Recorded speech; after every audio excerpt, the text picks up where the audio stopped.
Так, в объективе камеры передачи «Простая история» попал один из 7 районов Абхазии – Галский район. К сожалению, за все послевоенные годы попасть туда, особенно в нижнюю зону, было очень проблематично.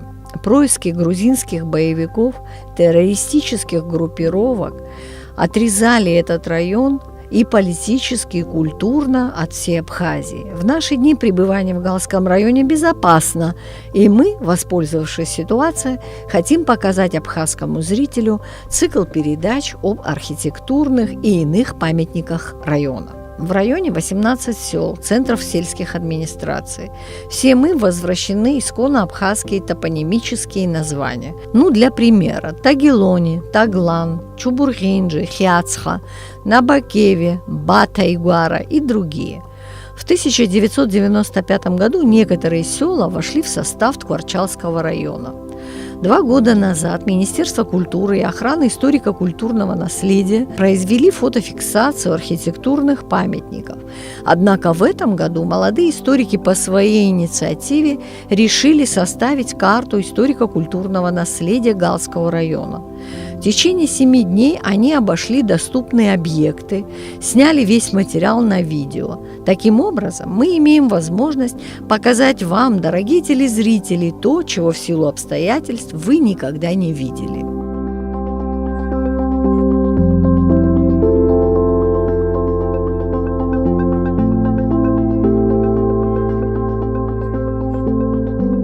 То, что принадлежит нам, нашему народу, это надо все вскрывать и показывать.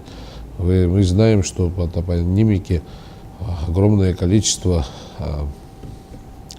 предгорий, гор, хребтов, всяких местностей имеют абхазские названия. И лингвисты тоже должны свой вклад внести в том, чтобы рассказать об истории этого района. Здесь есть понятно, что и наследие грузинской культуры, как приграничного района, и мы это все должны для нас, для себя, для потомков изучать и иметь. И это бы вызвало бы, естественно, большой интерес.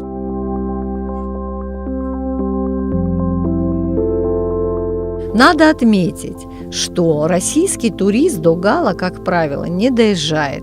Однако в последние годы в поиске неизведанных мест сюда потянулись отдыхающие. И здесь есть что посмотреть.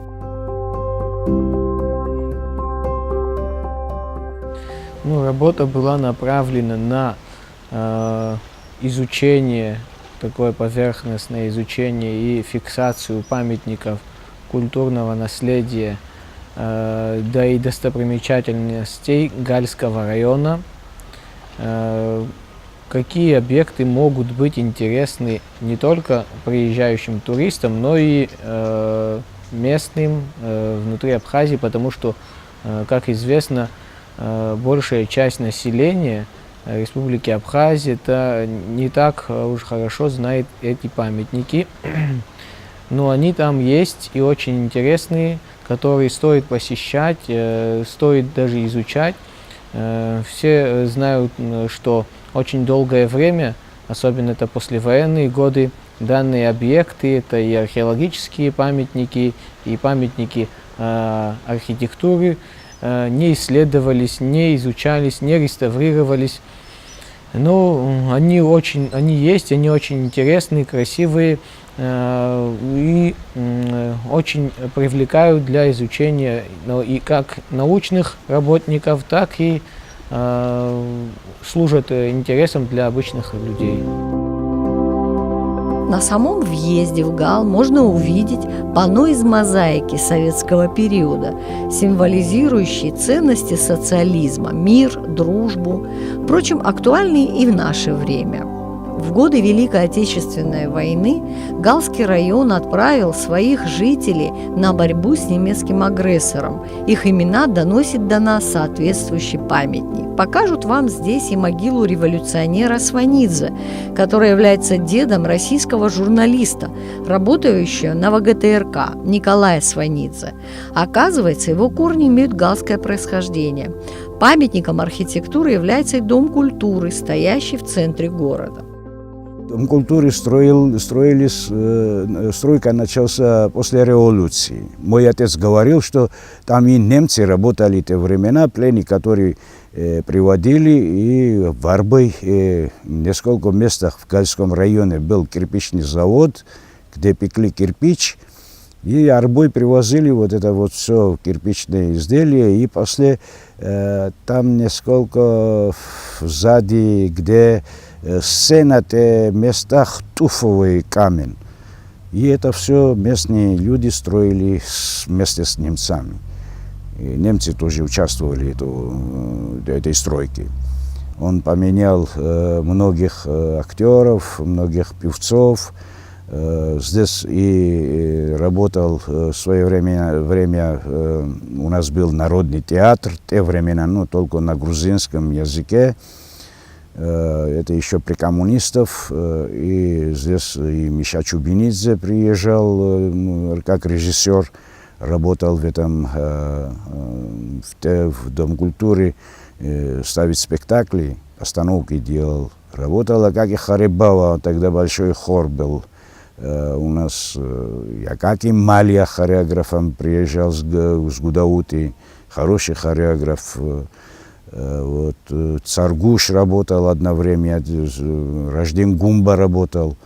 Ну, работали здесь. И Константин Ченгелья работал в 1-3 года, тоже руководил районного ансамбля. Вас обязательно заинтересует бронзовый памятник академика Ильи Векуа. Этот математик мирового уровня жил при Хрущеве, участвовал в разработках Байконура.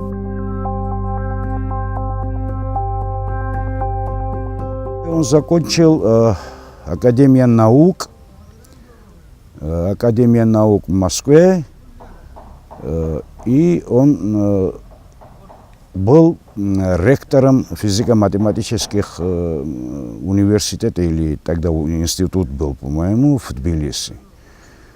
После он перешел, как нам известно, в Новосибирск.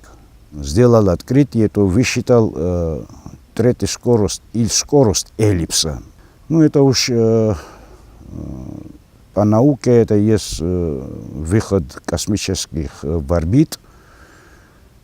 И он много что открытие сделал в те времена. Он как рожденец Галского района, в селе Рефошишелети, ему открыли дом-музей.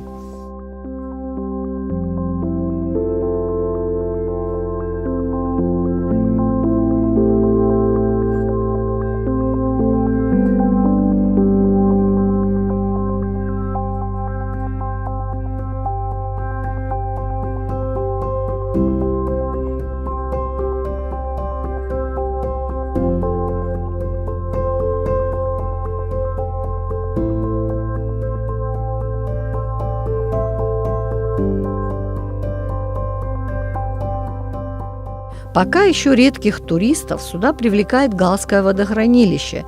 Местные жители его называют Галским морем. Действительно, его размеры впечатляют. Оно в 3 раза больше озера Рицы. Здесь водится рыба, а в советское время располагалась база байдарочников. Чуть ниже водохранилища тянутся трубы перепадной станции.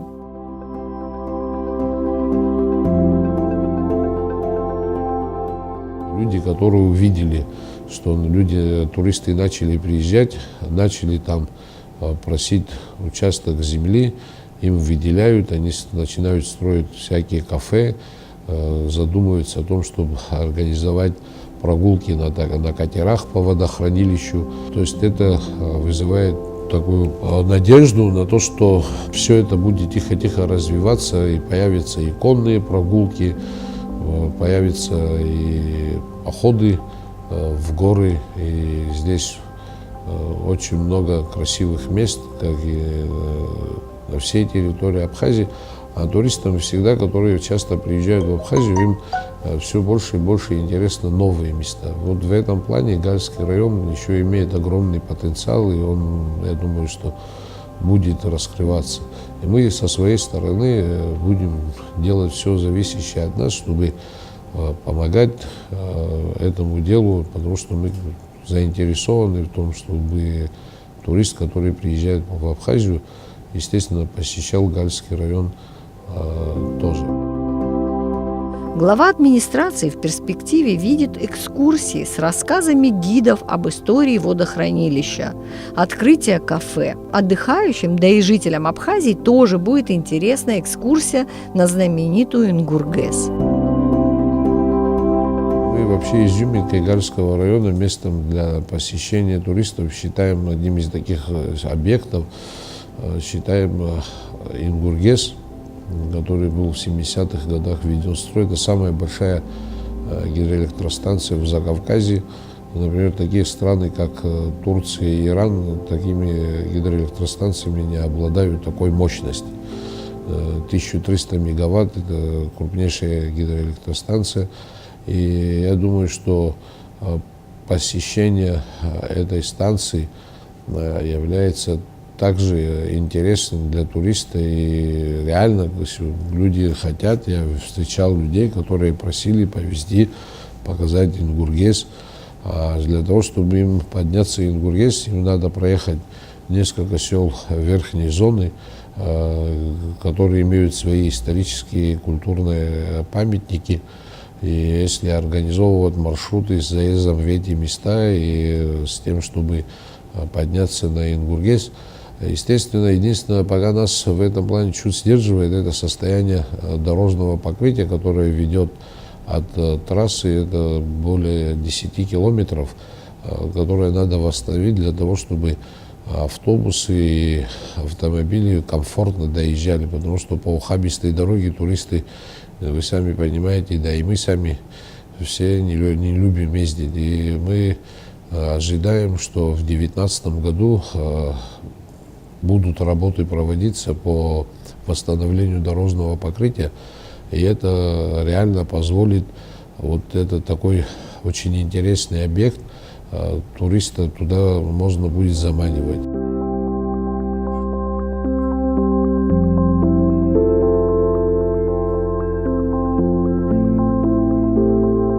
Еще одна достопримечательность в городе Гал – это старинный деревянный дом дворян Лакербая.